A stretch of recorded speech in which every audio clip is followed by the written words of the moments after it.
రోగులకు చికిత్స అందించే ఆసుపత్రులను కూడా ఉగ్రవాదులు వదలట్లేదు. జమ్మూ కాశ్మీర్ ఆసుపత్రుల కింద ఆయుధాలు డంపులు పెట్టడానికి ఉగ్ర మాడ్యూల్ పన్నాగాలు పడిన విషయం తాజాగా వెలుగు చూసింది. కాగా భద్రతా అధికారులకు ఎటువంటి అనుమానాలు రాకుండా ఆసుపత్రులను ఉపయోగించుకోవాలని ఉగ్ర మాడ్యూల్ ఉపయోగించుకోవాలని భావించినట్లు తెలిసింది. ఈ నేపథ్యంలో జమ్మూ కాశ్మీర్ ఆసుపత్రిలో విస్తృత తనిఖీలు చేపట్టాలని ఎన్ఐఏ అధికారులు భావిస్తున్నారు.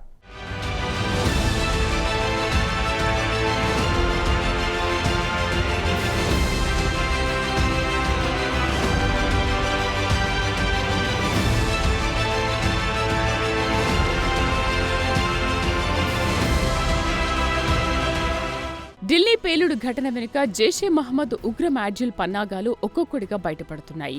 జమ్మూ కాశ్మీర్ ఆసుపత్రుల కింద ఆయుధాల డంపులు చేయడానికి సదరు ఉగ్ర మాడ్యూల్ పన్నాగాలు పనిన విషయం తాజాగా వెలుగు చూసింది. సహజంగా ఆసుపత్రుల కింద ఆయుధాల డంపులు పెట్టడం అనేది హమాస్ ఉగ్రవాద సంస్థ చేస్తుంది. అదే తరహాలో జమ్మూ కాశ్మీర్ ఆసుపత్రుల కింద కూడా ఆయుధాల డంపులు పెట్టాలని జైషే మహమ్మద్ ఉగ్రవాద సంస్థ కుట్ర చేసిన విషయం బయటపడింది.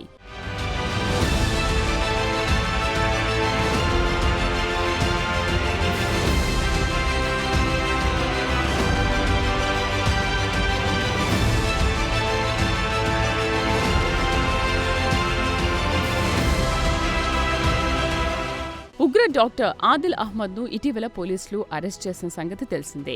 కాగా డాక్టర్ ఆదిల్ అహ్మద్ విచారణ సందర్భంగా అనేక నివ్వెరపోయే అంశాలు వెలుగు చూశాయి. ఇందులో భాగంగానే ఆసుపత్రుల కింద ఆయుధాల డంపులు పెట్టడానికి పెద్ద ఎత్తున కుట్ర జరిగిన విషయం బయటపడింది.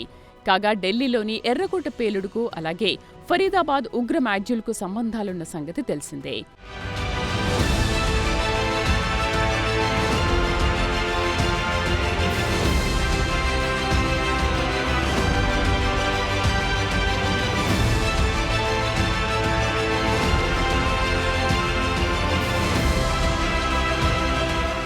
భద్రతా అధికారులకు ఎటువంటి అనుమానాలు రాకుండా పవిత్రమైన వైద్య వృత్తిలో ఉంటూ సదరు డాక్టర్లు ఉగ్రకుట్రకు పాల్పడినట్లు తెలుస్తోంది.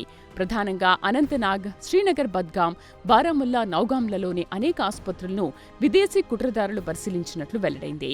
ఈ నగరాల్లోని ఆసుపత్రుల కింద భారీ డంపులకు పెద్ద ఎత్తున కుట్ర జరిగిన విషయం తాజాగా వెలుగు చూసింది.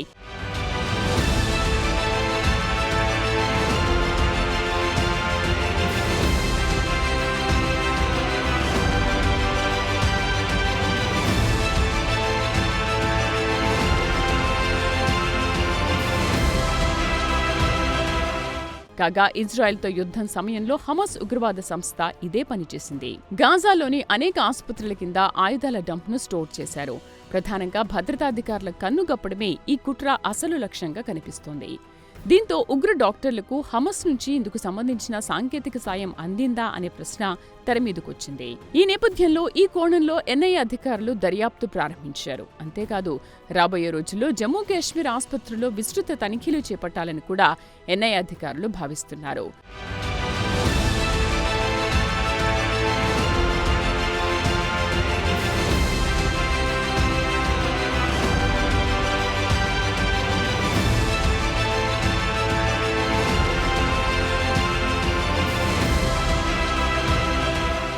ఇదిలా ఉంటే ఈ కేసులో నిందితుడైన డాక్టర్ ఆదిల్ రాఠర్ సోదరుడు ముష్వర్ రాఠర్ దేశం విడిచి పారిపోయినట్లు సమాచారం. ఢిల్లీ పేలుడు ఘటన తర్వాత వరుసగా అరెస్టులు జరిగిన సంగతి తెలిసిందే. ఈ నేపథ్యంలో అరెస్టు నుంచి తప్పించుకోవడానికి ముష్వర్ రాఠర్ సరిహద్దులు దాటినట్లు తెలిసిందే. కాగా ఈ విషయాన్ని ఎన్ఐఏ అధికారులు సీరియస్ గా తీసుకున్నారు. రానున్న రోజుల్లో ముష్వర్ రాఠర్ దేశ భద్రతకు పెనుముప్పుగా మారే అవకాశాలున్నాయని భావిస్తున్నారు.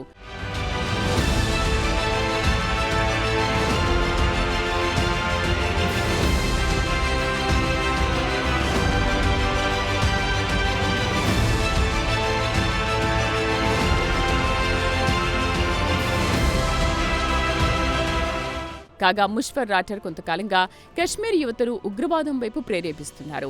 ప్రధానంగా కాలేజీ విద్యార్థులు, వైట్ కాలర్ ఉద్యోగులపై దృష్టి పెట్టాడు. అంతేకాదు డాక్టర్ టెర్రర్ మాడ్యూల్ కు ముష్వర్ రాఠర్ కోఆర్డినేటర్ గా వ్యవహరించినట్లు భద్రతా వర్గాలు పేర్కొన్నాయి.